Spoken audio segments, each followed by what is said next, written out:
Sheepdog Nation, welcome to the resurgence of our podcasts. We took almost a year break, really needed to pause and reevaluate our podcast. We've also got some new team members on board. For example, McKenna is our director with us today. And we've got a special guest as our first guest back in almost a year, and we are really excited to bring the lineup that we have in the coming months to be able to share topics that we believe are important to the men and women in the community that we serve as sheepdogs. But at the same time, we want to have fun with the podcast. We'd like for it to be informative, no matter what the topic might be, in trying to engage you as an audience with some different things that cause us to think and question, whether it's question ourselves, where we want to be in life. We always talk about our primary mission is to get people up off the couch, right, Joe? So I hope that we can bring some interesting podcasts to our audience that really engages them, hopefully in a really positive way, no matter what it is that we might be talking about. So with that being said, we've got Joe Donaldson with us today. And Joe, I'm going to read a little bit of your bio in a second, but I appreciate you being with us here today. I love the organization, obviously, and it's part of our family. Well, we love hearing that, and likewise, I think that's one of the things that comes from our military background as well, right? Is we like to think of the men and women that we do business with or support in whatever fashion it might be, that we're family. And I know that we feel the same about you and Lara and your business and the way you've supported us. So with that being said, I'm going to talk a little bit about Joe and sharing his bio. And we were just joking about how at 50, kind of the readers come on, right? So I'm almost there. Unfortunately, I've got to pop those on real quick. But Joe Donaldson. Joe is married to Lara, and they have two daughters, Destiny and Nevaeh. Did I say that right? And that's heaven spelled backwards, it is, right? by intention. Beautiful name. Joe was born in California, but moved to Arkansas when he was in junior high. He graduated from Springdale High School here in Northwest Arkansas in 1996 and enlisted in the U.S. Army. He served in the Army for 10 years, training and traveling the globe, including tours in Iraq, and earning the rank of sergeant prior to exiting the military. In 2006, he returned to Arkansas to begin a full-time career in his parents' business, Sam's Furniture, which we are very familiar with. In 2009, he took over operations as president of the company, and with the help of his family, continued to expand and grow the business to where it is today, known as Arkansas's largest furniture destination. Joe, his wife, and their family love serving people. His company's current mission statement is to be the best furniture store in Arkansas while serving those in our community and around the globe. Serving people through outreach is what we are here to do. Selling furniture is simply the vehicle to make it happen, says Joe. Joe also serves on many state and local boards, to include the Arkansas Furniture Association, Arkansas State Police, Springdale Chamber of Commerce, Sheepdog Impact Assistance, and Loving Choices Pregnancy Crisis Center. All of those great causes. Obviously speaking from experience with Sheepdog Impact Assistance, right. But very familiar with the others, and that's pretty impressive. Joe has been featured on Fox and Friends and the Mike Huckabee Show multiple times for national projects working with our combat veterans. He is passionate about growing and becoming better in whatever it is that he does. And I quote Joe, "No matter where you are or what you are facing today, challenge yourself to grow and to be better tomorrow." End quote. This is a life motto he was raised hearing from his father, Sam. He also says, quote, "If my business or I were taken away tomorrow, would we be missed within the community? If the answer is no, then we still have a lot of work to do," end quote. Even if the answer is yes, we still got a lot of work to do. Amen to that. Fun facts about Joe. As of 2025, Joe has traveled to 42 countries. I think you're beating me a little bit that in the running. With a goal of 100. We have a similar goal on that. He loves skydiving, scuba diving, and hiking, and has actually climbed and summited Mount Kilimanjaro twice with other combat veterans. And I was blessed to have climbed with you on one of those. So, that's a pretty accurate bio, even though I don't like hearing it read, because no one likes to hear stuff about themselves. But right? That's a good snippet of but that really is my life. And you know, you and I've known each other for, oh gosh, I think we're going on 6 or 7 years. Yeah, I'd say at least that, yeah. Maybe a little longer. Obviously, you know, I've known who you are through, you know, your furniture business. I was shopping and buying furniture from you before I knew you. And then we got introduced to each other, and we started doing some work together, and obviously helping our nation's heroes. Mm-hmm. Our nation's sheepdogs in the veteran and first responder community. And it's just, as I looked back and thought about today's podcast, it was me reflecting on kind of that transition of from when we met until where we are today. And so very appreciative of the evolution of our relationship and the support that you and your family, and especially you and Lara, have shown our organization. It's easy when you have common interests. Yes, exactly. From the time we met, a lot of the purposes that we feel in our life aligned. Yes, and I think that makes things fall into place. Yeah. Well, and you know, we both served in the military, and you know, there's so many of those things. And as Arkansas boys, as you know, neither one of us were born here, but I never go back to where I'm from. Right. I never leave here. This is home. This is home, right? And this is home for both of us. Our children have been born and raised here, and we've established roots. I've now lived in Northwest Arkansas longer than any other place in my life. And it's nice to see, as big as Northwest Arkansas is, it also has that small town feel. And you obviously, in your family, have been a huge part of that, with your dad starting a business here. And you know, even today over lunch, you know, it was nice to learn some more things about you. And it just goes to show that no matter how long you've known someone, it's always nice to learn more about them and grow a little bit closer. Growing, yeah. So with that being said, if you will, kind of tell us a little bit, one, about how you got into the furniture business. You know, how was that? Why did you join the military? And then how did you end up in running, you know, one of the state's largest furniture businesses, which has obviously enabled you and your family to give back in such a powerful way, and which we'll get into a little bit more as we go through the podcast. But yeah, tell us about that. I'll go back to the start of that, but I want to hit on a comment you just said, what got us to where we give back the way that we do. That started somewhere in the middle of the story. And I have to give credit to that belief, or that desire of our family to do that, as to why we became the largest furniture destination in Arkansas. Sure. Because as you know, living in this market, that's what we are known for. It's become the reason customers are allegiant to us as a furniture business. So that's been kind of a blessing. But yeah, born and raised in California until junior high.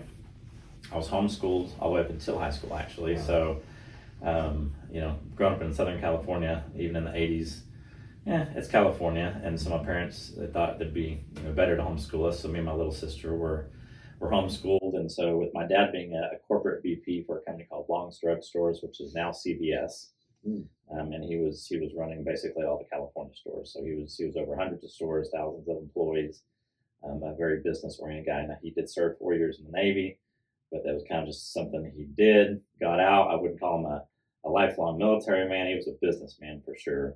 It's kind of a generational thing. It was back then. A lot of people just did everybody that. just served. You just served for 4 years and got out, and then started the next season of life. But and when I was about 12, 13 years old, my younger sister was probably 9, 10. He just, you know, that corporate world can burn you out. He was about 25 years into it, and he was ready to slow down. And he was originally from Paris, Texas. My stepmom, who was raising us, was from Salem Springs. So, I mean, we knew we were going to go somewhere to the Mid-South. And so once he decided to make retirement the thing, he just told us, kids, we're moving to Arkansas. I've never been here before. But I'm 13, 14 years old. Okay, I'll start over, no big deal. We move out here. He kind of takes on that retired life for about a year. Didn't realize how quickly he would get bored coming from a corporate world where he flew around California all the time doing district meetings and stuff to going to just fishing every weekend in Arkansas. So he wasn't quite ready for that. I thought he was. So literally within a year, he had to start working again. He got his real estate license, started selling some real estate, and within another year, found himself buying a little furniture store in downtown Springdale, and we got in the furniture business. I say by accident all the time. 7,000 square feet. It was a little small store. I think it took us about 3 years before we hit like $1 million a year in revenue. But for him, it wasn't about the money. It was about something to do. And of course, at this time now, I'm going through high school, and I was probably 10, 12 years old when I told my dad, I'm going in the Army when I turn 18. He said, okay, sure, that's great. But never really thought it would happen. He never discouraged me for it, never over-encouraged it. Just, hey, if you want to do it, great. He served, and thought it was something I'm going to do. By the time I was about 16, 17, I told him, like, no, I'm going in the Army. Like, I'm going to stay in. That's my life. And he was like, really, for sure? Yeah, that's what I want to do. I knew I wasn't going to go to college. There was nothing, some kids at 14, 15, I want to be a doctor. I want to be a lawyer. I have this focus. I loved working. I mean, I grew up homeschooled, so I worked harder than most kids that age, because when you're done with school at noon, you go to work, whether it's at home or I went to my dad's business and worked. And so I was ready to hit the ground running, and I wanted to be military. And so I stuck to that. So as soon as halfway through my senior year, I told my dad I'm going to go enlist. I went to that Fayetteville mall office down there. I walked right in. The recruiter didn't have to come to Springdale High and get me. What year was that? That was January of 96. 96. It's interesting we've talked about that. I was a recruiter in that office. Really? In the mall. Right across the hall. Yes. And so I'm sitting here wondering, how did I let you get away and get in the Army? But I was. I already knew where I was going, but. You had decided. Well, I can't tell you how many Army and Air Force men and women I poached, right? Really? That were coming there to talk to the Army or the Navy or the Air Force. But that was my first year. And Springdale High School was my school. Okay. Yeah, Eric McCarty, Eric Emond, who we've all talked about, came out of that. I think they were a class of 97. Okay. But that small world. Yeah. So it is as you talk about that, because when they opened that office in that mall, those were brand new. Because the mall had expanded. Yeah, they just redid it. Yeah. So small world. January 96. Because I was graduating. That was my senior year, and that's like, okay, now I'm 5 months away. Like it's happening. I walked into that office, and it was literally, I was still on Christmas break, so we hadn't gone back to school yet. So it was literally that first few days of January. Walked right into the Army thing, and I said, I want to go in the Army. And the guy said, okay, who have you been talking to? So I'm talking to you right now. Like, I didn't know what, He's like, who's your recruiter? You are. I guess you. Can you just sign me up? Like, this is done. And he was kind of I guess that doesn't happen a lot. They're used to having to go get kids maybe. But why the Army? I honestly don't know. I say that. My name's Joe, and I remember making jokes at 10, 12 years old. I want to go be G.I. Joe. G.I. Joe? That's probably what was the deciding factor. And when you think about the military, the Army, obviously, I wanted to be infantry. Branch. I knew I wanted to be infantry. Right. That's what made me fall in love with it. When you see movies and stuff as a kid, and G.I. I was in that era. I want to go do that. I want to go be a soldier. All those movies that came out when you and I were younger. And that recruiter that day even told me, he had me take my little test and said, well, you're in a GT score, whatever they call it. It's like 118. You can be a lawyer or something. Whatever you want. Why do I want to go in the Army and be a lawyer? Right. I knew what I wanted to do. I want to be infantry. So I went in. I graduated that May. I reported at Fort Benning, Georgia, like June 3rd, June 5th, somewhere right around there. Went straight into boot camp and AIT and airborne school. And that was my plan. I was not going to look back. Came home for a couple of days right after AIT and stuff, and spent 10 days, 12 days, whatever, at home visiting family. But then my first duty station was at the 25th Infantry Division, lovely Schofield Barracks, Hawaii, which was great. That's right. That's And our I know you were connection over there there. too. Yeah. Station there. Conneaut Bay. Oahu. Yeah. Conneaut And Bay. so I really wasn't ever going to look back. And went in, got there, loved it. Spent 4 years active and came home on an extended leave just to visit family and stuff like that. My dad's business was at that point, he'd already moved like once or twice and was a bigger furniture store. Still wasn't what it is now, but it was bigger. And he's like, "You sure you don't want to get out and come run this?" No, I'm still good. And so I just kind of kept going around. And about 3 years later, about year 6 or 7, he did have some health problems. I'd gotten married. The marriage was struggling. You're young people in their 20s. Military life is unique. You got to be built for it. It's hard. And so I said, you know what? I've done enough active time. Let me get out and go in the Guard. So I did get out, come home. I did all the paperwork, and I'm coming to join the Arkansas National Guard. We got 39th Infantry Brigade here. I'll just join them, drill. If something ever happens, they need me, I can go back full time.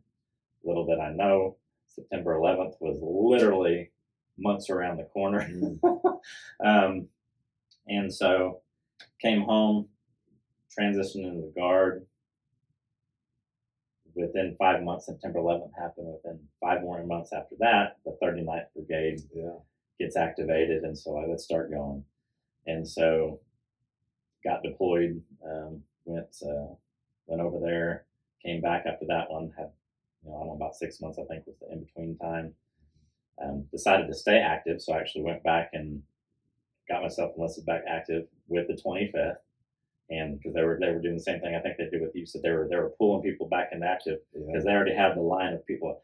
We're activating these people. These people are going. They had the next 2 years pretty much planned who was going. I'm like, okay, I want to go with the 4th ID or I want to go with the 25th. And so back then you could kind of pick and choose. They all wanted E5s. They wanted people with experience. I'm like, hey, I'll go back active. So I transitioned back out of the Guard into active and went over 2 more times, and I was about year 9, a little over year 9 at this time, and thought I'm staying in like I'm loving this, except for the facts. I now had a 5-year-old daughter that every time I'd fly away, she was, couldn't get her arms off me. She's crying. Dad stopped leaving me. And so it was starting to tug at me. This marriage was almost over, and I knew that, but I was like, okay, is this really what I want forever? I don't know. I was questioning it. And lo and behold, my dad reaches out. I'm in Baghdad. He emails me and says, hey, whenever you get your next, time to give me a call, because we had satellite phones that we'd reach out to every once in a while. I go to a little phone bank. He says, I got something to talk to you about. And so I reached out like a week or 2 later, and he says, I got cancer, and I got it bad. I got, it's all over my spine and everything, and it's quick. It's going to be quick. And so literally in that conversation, he says, what's your plan? And I'm like, well, I'm in about halfway now to the 20-year mark, and I'm actually, I think I love the military, as crazy as it sounds, even though with the detrimental stuff and the tough stuff. Once I started deploying, I felt more connected to, the first 3 or 4 years I was in, I didn't deploy to combat. We deployed to Thailand and different places training. And so you got some of that foreign exposure. But the moment you went to combat and the rounds became real, and I guess it gave purpose to the reason I originally wanted to go in. Right? It made it real, and I didn't want to leave. I didn't want to give it up. Now I kind of found who I was. Yeah, you get addicted to it, right? Yeah. It defines you in many ways. It did. But my dad said, we've got a family business now that's doing about $7-8 million a year. It's netting a good profit. But you're my one kid that knows what to do with it as well. You're the son that I can get control of it, and you know what to do. So he recognized that you had a business mindset. And I think that came from all the years being homeschooled and working side by side with my dad. I had a lot of sisters, but that was. So did you? That's a good point. Did you spend a good bit of your, especially when you came to Arkansas and he started the business, did you shadow him a good bit? Oh, my whole life. When I was homeschooled, and as soon as I finished my work, I was begging my mom to take me up to his office if he was local and drop me off. And I would stock sporting goods. I'd stock grocery shelves at 8, 10, 12 years old. I loved working. Mm-hmm. We got here, and all my years of Springdale High was on what they called the workers program or whatever. Like I didn't want electives, and I wanted to get what I You had do to your do as core fast as I courses could, and and then let you me leave early so I could You go could go work. work. I Yeah. loved it. Mm. Just being constructive. And I worked side by side with my dad my whole life. Like if it wasn't military, I was learning from him. That's awesome. Now, I do want to, before we get too far down this path, do I remember correctly that your father worked in politics in California? Did he work He for did. Reagan for a while? He was in the state chamber while Reagan was governor. Okay. Yep. So I never, obviously I was too young, so I didn't ever get to know Reagan, but been in the same room with him several times when he was governor. But the politics side of it, which I know I've gotten involved here in Arkansas. you're involved in politics, did that kind of come from your father? Absolutely. As well? Okay. So Yeah. you really have in many ways followed in his footsteps. And I'm looking like him more and more as I get older. I see Yeah. it. I was like, you literally your dad. As we age, it's funny, right? Well, I love that. And so you ended up making the decision to get out. I did. And come I back. came home, ended that, and I knew it was a good thing. Within a few months back, I saw the relationship with my daughter start to, connect. She wanted to go everywhere with me, and I loved that. I always wanted to be a dad. The marriage had dissipated already at this time, but I was happy where I was in life. I was back working with family. I knew I was going to be leaving my dad, losing him within a few years, but he was still mentoring me and guiding me. And I had this business that I was excited about because I had no clue it was going to become what it is now. Yeah. But growing up, and I skipped a few things in there, like in my teenage years in high school, I went on a lot of my mission trips. We were a faith-based family all growing up. So at 13, 14, 15 years old, during summers out of high school and junior high, I've been to Mexico, Honduras, Guatemala. I went to a lot of just 2-week mission trips and stuff, and I fell in love with serving people, with outreach, as you call it. And it was a part of that season life. And for a decade or more, I never went on a mission trip. I guess you can call combat missions in some way, but it was instilled in me to serve people and to meet needs where people couldn't meet themselves. And so within the first literally 2 to 3 years I took over that business, Dad ended up passing. And literally one of the first things when we saw, okay, here's our profitability, here's our volume level, I was always taught, when you're blessed with a platform or you're blessed with resources, money, whatever you call, we have a responsibility to give back. Some people say, well, if you tithe at church or you donate a little money, you did it. And it wasn't about just checking the boxes. It was about like who we were as a family. And so I literally went to my sister who owns the business with me. I took control over it, but once Dad died, me and her gathered up our money, borrowed some money. We actually went ahead and just bought my mom out because she was getting older and stuff too, and really hadn't been in the business for a long time anyways. And now I was 2-3 years in, I kind of had this momentum on the inside thinking, okay, I'm gonna run with this thing. And so once we bought her out, we kind of started doing things our own little way. One of the first things we said is, let's put a $50,000 a year budget in for what we call ministry as a family, but in the public we kind of categorize it as outreach, whatever it would be. And it started with Loving Choices, actually, one of the very first ones, because we dealt with some of that stuff in our family with some of our sisters, and so we knew the importance of pregnancy crisis centers, fostering and adoption, the Call, which is right here in Northwest Arkansas, and Springdale schools. We started doing some teacher giveaways and stuff because my dad always talked about how important teachers are. And in today's world, with both parents working all the time, teachers have such a impact on mentoring and guiding your kids. Their influence on our kids is as much as ours is through junior high and high school, especially. So it's like let's focus on that. So we just picked a couple of things, and this was 2017, probably about the time we met, or right before we met. Yeah. We had just committed to a budget to giving back, or to truly like servant. Just let's be servants with this money. Our business, our brand, our connection to the nonprofit world, and that it blew up.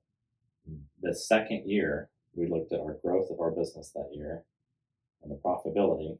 And I went to my sister and I said, well, we did 50,000 last year. Our profit went up about 2.75 times. Let's take that number up. She goes, okay, well, we're going to go to 100. No, let's go to 2.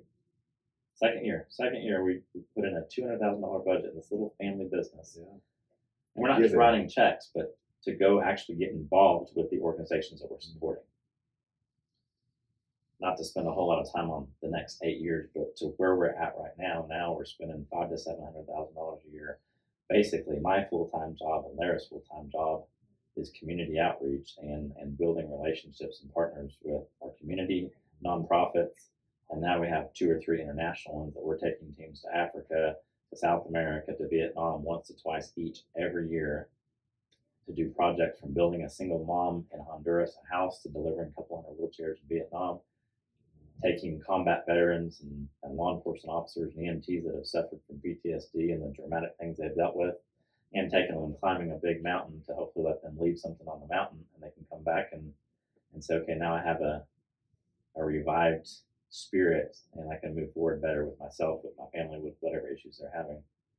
And so literally the last 8 years of growing this amazing Sam's Furniture business is absolutely at the core, the foundation of it has been our ministry growing. Yeah. And that's what's caused us to be the Sam's Furniture that people know. Love that. Completely by accident for us, but on purpose by God's design. Well, that brings up something, right, about the whole giving aspect and how you can be rewarded for that. And if, from a God standpoint, Oh, absolutely. you believe in that. It is the power of giving and giving to others and supporting needy and less fortunate, whatever that might be. I think it does, and it's a spiritual thing because it changes you in a way that makes you a brighter light that you don't even recognize, right? So I think when it comes to leadership and building a business and growing,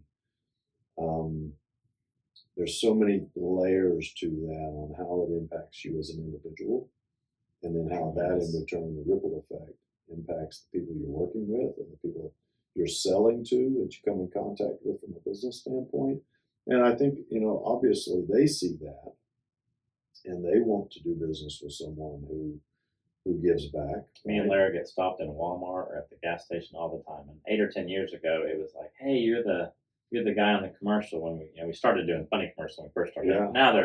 Now they're more serious because our business is a little bigger and we brand it differently. But through the years, it's changed, and I get stopped somewhere every week, once or twice within this area. But now it's, hey, thank you so much for what you guys do through Sam's. It's the only place I shop for furniture. Yeah. So and that wasn't the intention, but that's the result. Yeah.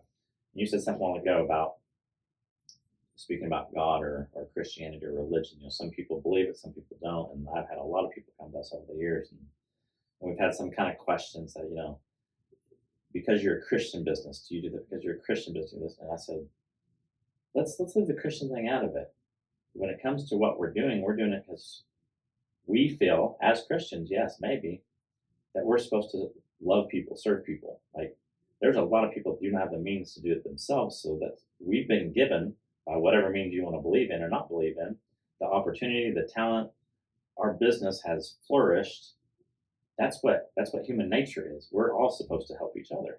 And I don't care how you believe, try to move yourself into that servant mentality and take some of your time and your resources and do something for somebody that has never done anything for you. Don't expect anything back from them.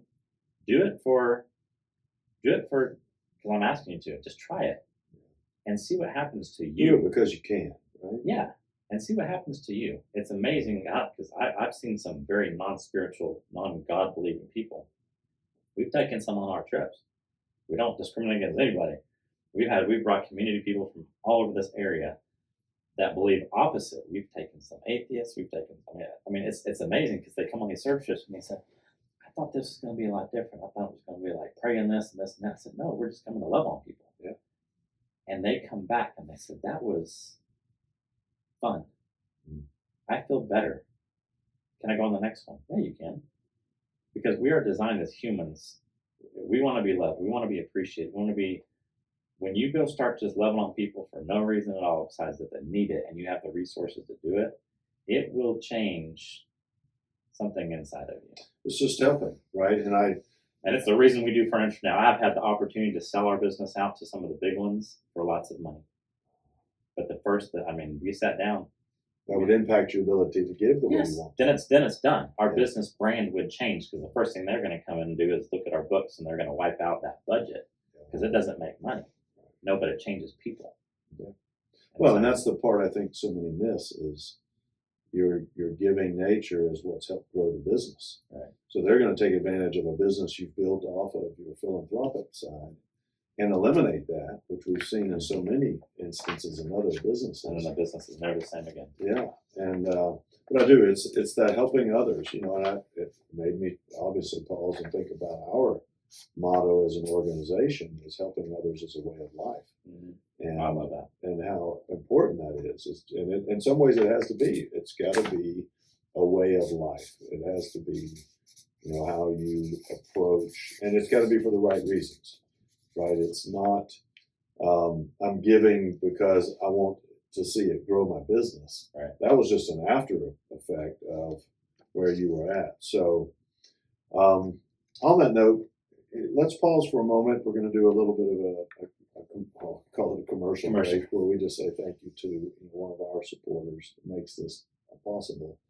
But when we come back, let's dig into the giving nature of what you've done for us as an organization. And of course, Kilimanjaro and the relationships that I know you and I have both experienced from you giving us that opportunity, and some of the people that we've been impacted by taking them to the mountain, but also the people in Africa whose lives we've impacted and they in return have blessed us.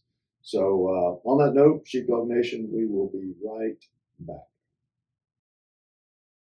I'd like to give a big thank you to the sponsor of this episode of Sheepdog Nation podcast, Veterans United Foundation, and the employees of Veterans United. Without their support for several years now of Sheepdog Impact Assistance and our amazing missions, we'd like to thank them for all that they do.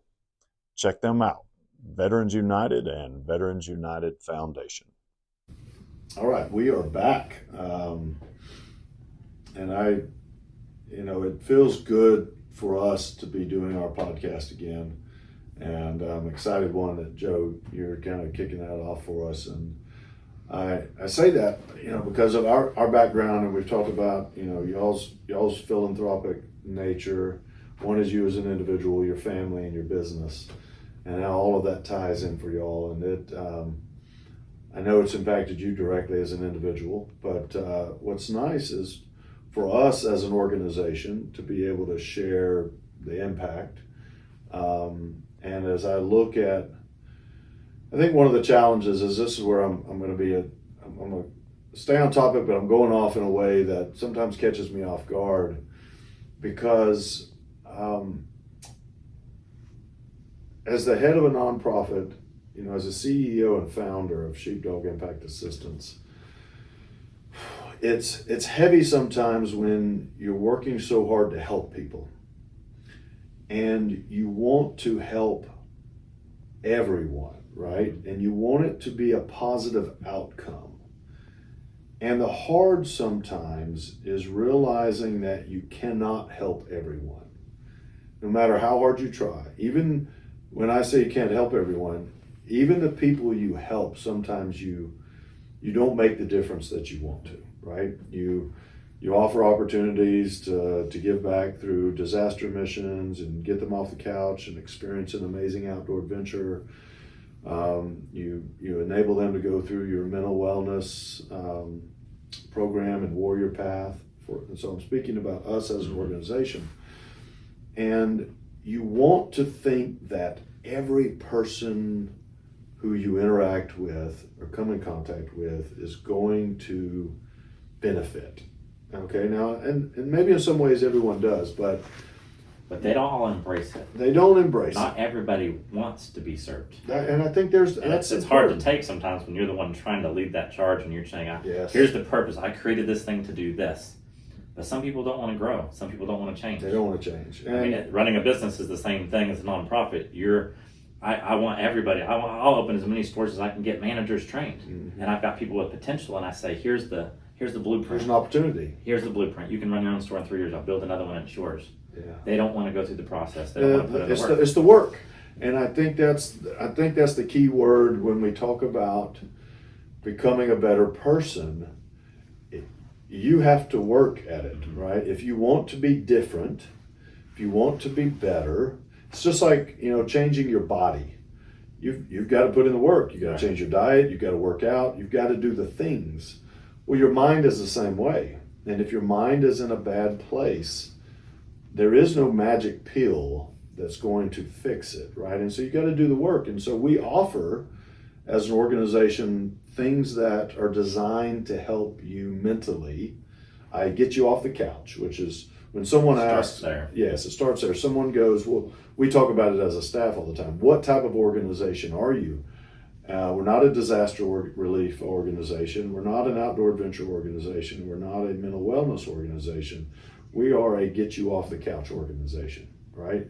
Because that's where it starts. So we got to get you up, moving, introduce you to the things that now will help you get better. Right. But you got to do the Which work. are those things you just mentioned? Yes. Those are the tools. That's it. That's the process. It's those practices and efforts. But you got to do the work. But too many people today, I think from a societal standpoint, they want it to be easy. And I think that there's an old saying about nothing that's really meaningful comes easy, right? It's all based on putting in the work. If you want to change, then you have to do that. And so in coming full circle with that, the power of what you have brought to us, and the giving nature that y'all have had, and a huge part of that outside of, you've got sponsorships and supporting us as an organization year round. You sit on our board, obviously. But the big piece is that getting off the couch outdoor adventure challenge of going to Africa and climbing Mount Kilimanjaro. And there's also a safari involved, which in itself is magical. You could go to Africa and just do the safari, and have fun, yeah, come back grow. home and grow. But when I look at the impact of the things that we do a lot of outdoor adventures, a lot of different things.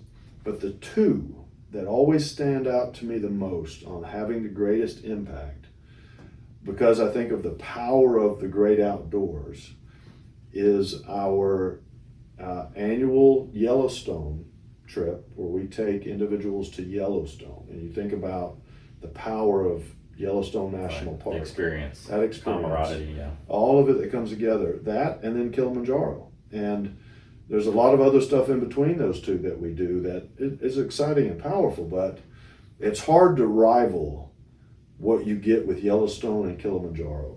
I haven't done Yellowstone yet. I am going to do it. You've got to come, right? But it's funny you say those are the two things for you. For me, looking in as an outsider that's supportive of the organization and part of it in a way, I've already actually had that conversation with myself too. And my two are Kilimanjaro, but Warrior Path. Yes. Because I look at that, we've both done the combat thing. We understand the PTSD, the struggle, the effects of it on your family as a father, as a husband, in your relationships, at your workplace, wherever it may be. Mm-hmm. It's powerful. Yeah. So getting yourself back to a good space, really, or place in life, mentally, physically, spiritually, those courses I think are powerful. Even though I haven't gone through it, I've read the material and I've studied what it is, and to me, that's a magical transitional point for some. Well, but that's what takes me. Kilimanjaro is the physical part of it. That's right. The part that I'm going to push myself maybe harder physically and mental than I have since combat, right, or since that traumatic time in my life. And if they can do it again now, after 10, 12, 15, 20, whatever, it gives them an encouragement or okay, I can go back home and fix the things I've had that are affecting my family. And so that's those are the two things I love. Well, but here's where I would say, giving you the opportunity of what I want you to see and know about the power of Yellowstone and Kilimanjaro, because you're looking at Warrior Path, and I guess for me is for you to understand the power of what the Kilimanjaro experience has done to complement Warrior Path. And that is twofold, because to me, Warrior Path is its own entity over here to the side, doing amazing things. I mean, we've got a 60% plus success rate in extremely reducing the effects of post-traumatic stress. And there's no other program in the nation that does as good a job as the post-traumatic growth mindset in Warrior Path that changes lives. So yes, on the outside you're looking in, but for me it's getting people there, right? And walking up and trying to tell someone that they need Warrior Path is very difficult. I'm sure. But if I take them on an amazing outdoor adventure experience and we introduce in the power of nature, we introduce the idea of post-traumatic growth, and then makes them go, I think they're more open to it. More receptive. So the part that you may have missed some is how many individuals that you've taken up Mount Kilimanjaro have then signed up for Warrior Path.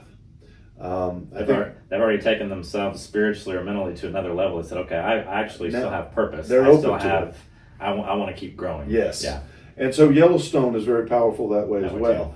But if I ranked all of our outdoor adventures and I put the two of them at the top, we have about a 60% return on 60% of the individuals on average that go to outdoor adventures with us sign up for Warrior Path. Wow.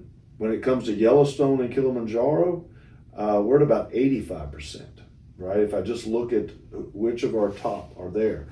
But there's this other side to it that I really was able to recognize this year with Kilimanjaro is individuals that have been through Warrior Path that then climb that mountain, because we always talk about your second mountain in life. Right. That what are you going to do with the rest of your life?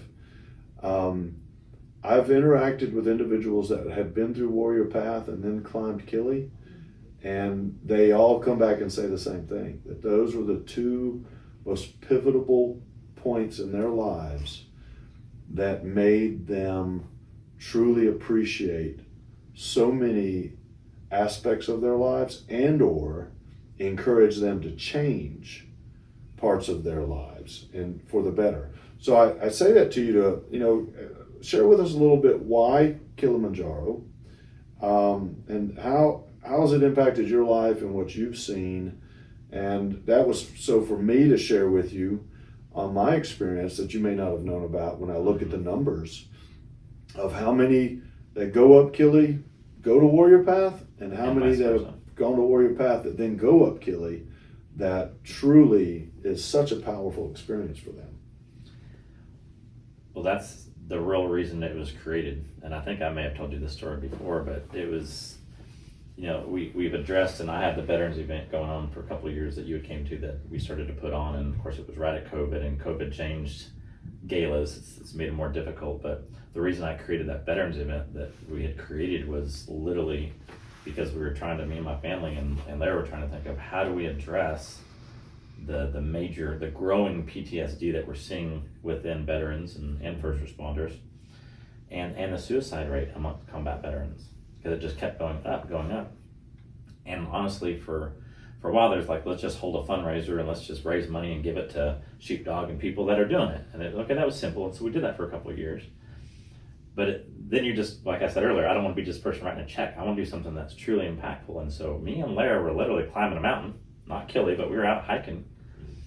And in an afternoon, she was beating me. She was almost all the way to the top, and I'm down there. I finally get to the top, and I said, I got this idea. And she's like, what? She's already up there snacking. That was hard, but I didn't want to give up. I don't want to give up on stuff. That's my DNA. I don't know if it's military, but we're all, the human nature, we want to accomplish things. We want to be prideful of things that we're able to do. I've had traumatic memories of the past. I've never been one of those that have had nightmares and stuff, but I'm 20 years out now. I mean, I got out in 2006. So I'm almost 20 years from the time I've fired around or been shot at. Wow. But we still carry that. Yeah. I have some memories of some specific moments in combat that have never left my mind. but I don't want it to control me to the point where I become one of those statistics that is depressed or potentially goes suicidal. And that's a stat we didn't hit earlier when I was talking about our combat time. I've lost more fellow soldiers, infantrymen that I served with in our platoon or our squads to suicide since I've been out 2006 than I lost in all my tours over there. I've lost more to suicide. Yeah, right. And that's crazy. Lost more to self-inflicted, they're taking their own life versus when they get shot at, blown at in the streets of Baghdad. That's a problem we have to try to address. And I know we all are, you are, but it's a tough one. And climbing that little mountain that one day, I told Larry, I said, we've got to create an event or a challenge that pushes them almost to the same physical and mental extreme as what combat did. Like this is almost a life or death kind of thing. Yeah.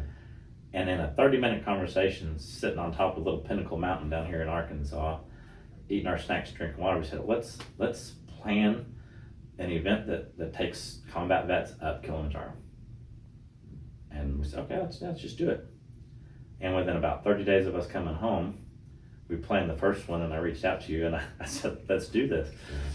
It was so quick, but it was so intentional. And the sole purpose was, I think if we can be selective and we can pick people that we know are trying, but there's just not enough of the normal systems to push them over that plateau or challenge them hard enough mentally and physically to where they said, okay, that absolutely changed it, flipped my mindset to where I may have moments where I'm suffering or I'm struggling with something, but I absolutely can confidently say I'm not depressed, and PTSD does not guide my life or control my life.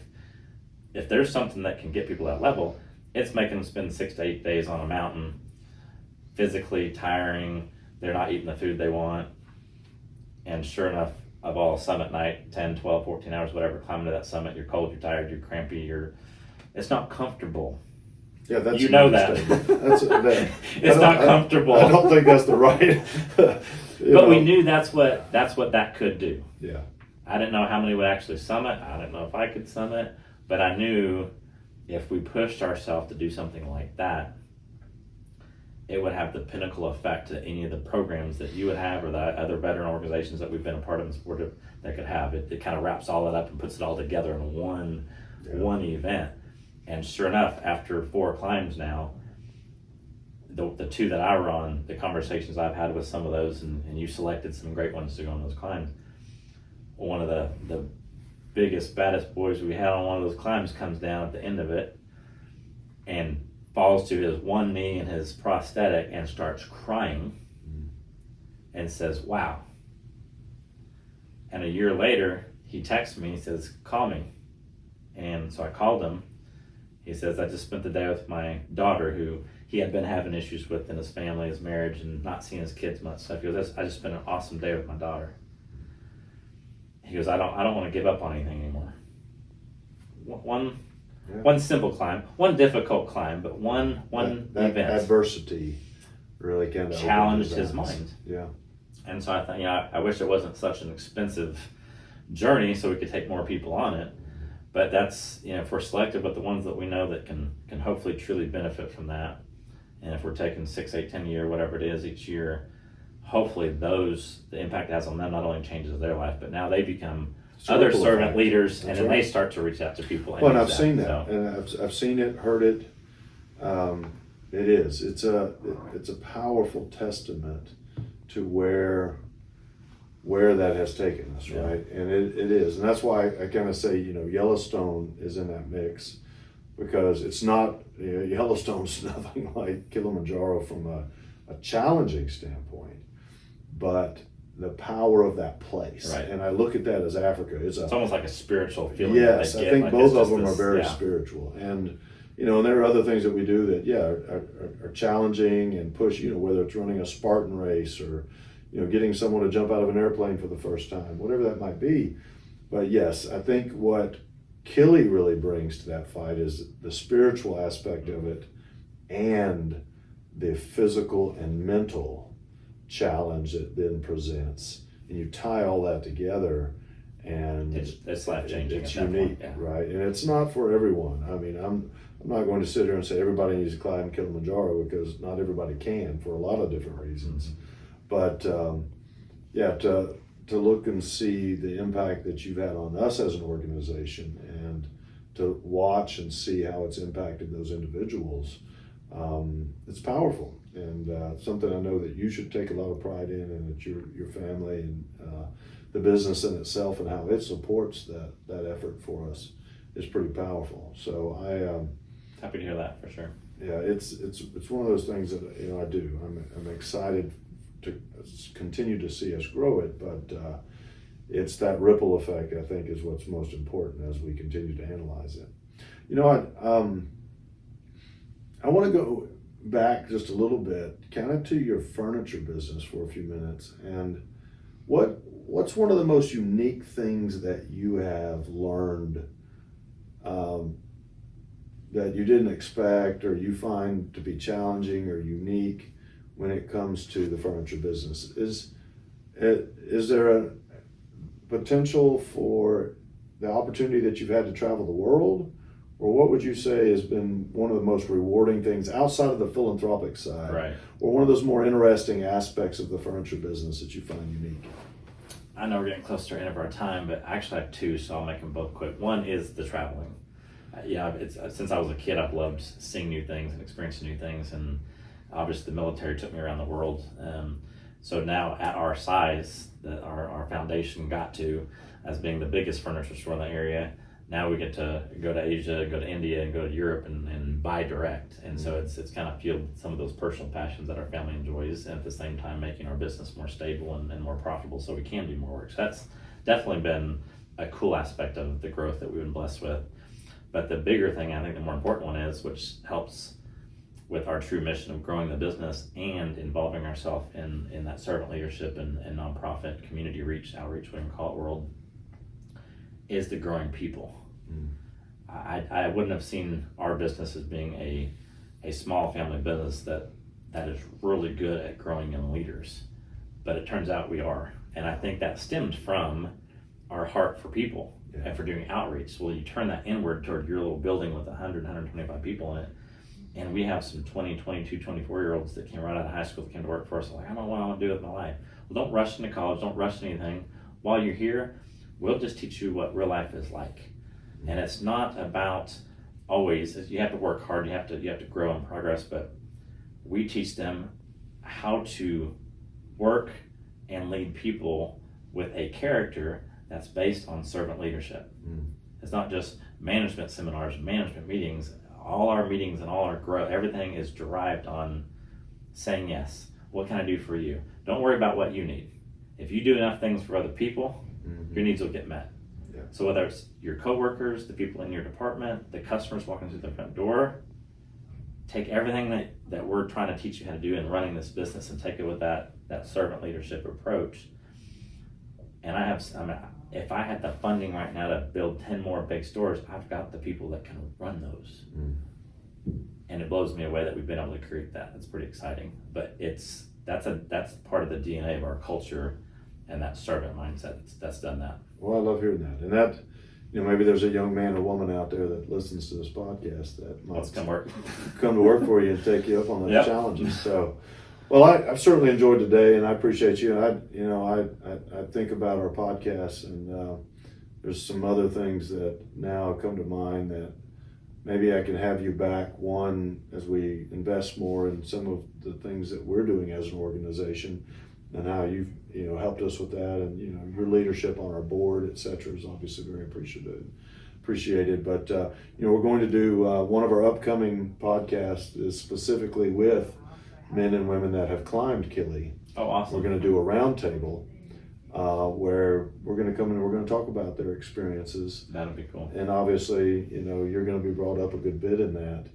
But I'm excited to hear their thoughts. I want to hear. I can't wait to hear that one. Yeah, so bringing those men and women in to really talk about how it's impacted their lives, obviously through your generosity, and I'm excited to kind of catch that. But Sheepdog Nation, we're glad to be back. I'm excited to see where our podcasts this year take us. And again, I thank you, Joe, for being on here with us. Absolutely. Thank you for what you do here in Northwest Arkansas and by extension around the world. Vietnam, India, obviously Tanzania. Where else are y'all doing philanthropic? We do a lot of work in Malawi. Malawi? Yeah. And then, of course, community all the time, all around here. I mean, here it's just a give me, and you. So from us to you, thank you, and you're making a difference. I think you know that, but you need to hear it and appreciate, the difference you're making in people's lives all over the world, and certainly appreciate you being here today, so we could share your story with people out there that may not really know you and the difference that y'all are making. So thank you again. Absolutely. All right, Sheepdog Nation, we'll see you on the next episode. And like I've mentioned several times, we're excited to be back. And if you have ideas on someone or a topic that you'd like for us to cover that you think we might be interested in, don't hesitate to shoot us an email, and we'll at info@sheepdogia.org.